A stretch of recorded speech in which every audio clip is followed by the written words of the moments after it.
L'Ouganda doit produire ses premiers barils de pétrole en 2025. Ses réserves sont estimées à au moins 1,4 milliard. Les forages lancés en janvier de cette année doivent s'achever dans 2 ans. Ils concernent 2 projets développés par la China National Offshore Oil Corporation et Total Energy. Les autorités ougandaises affichent leur optimisme.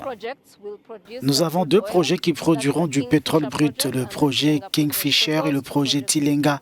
Les 2 produiront donc du pétrole qui sera commercialisé par le biais de 2 autres projets.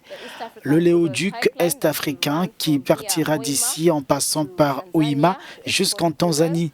Il acheminera le brut et le projet de raffinerie ougandaise qui servira à transformer notre pétrole brut. Des contrats d'une valeur de 6,9 milliards de dollars sont dans les tuyaux. 1,8 milliard de dollars seront attribués aux entreprises locales.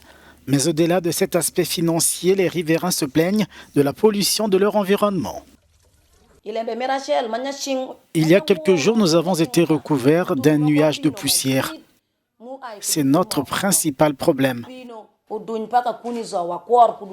Le Léoduc appelé à acheminer le brut doit traverser des réserves forestières et 2 parcs animaliers et longerait le lac Victoria, source d'eau pour 40 millions de personnes. Des activistes ont intenté des actions en justice en France contre ce projet. Je crois que beaucoup de questions soulevées par les activistes relèvent de la désinformation ou d'une désinformation délibérée. Parce qu'en tant que gouvernement et partenaire du projet, nous avons pris des mesures délibérées pour veiller à ce que les projets pétroliers et gaziers soient développés de manière durable. Nous avons pris soin de l'environnement et des questions de biodiversité.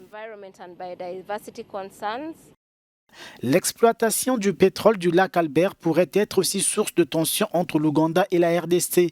Des questions négociées en toute discrétion par les pays, soulignent les autorités ougandaises.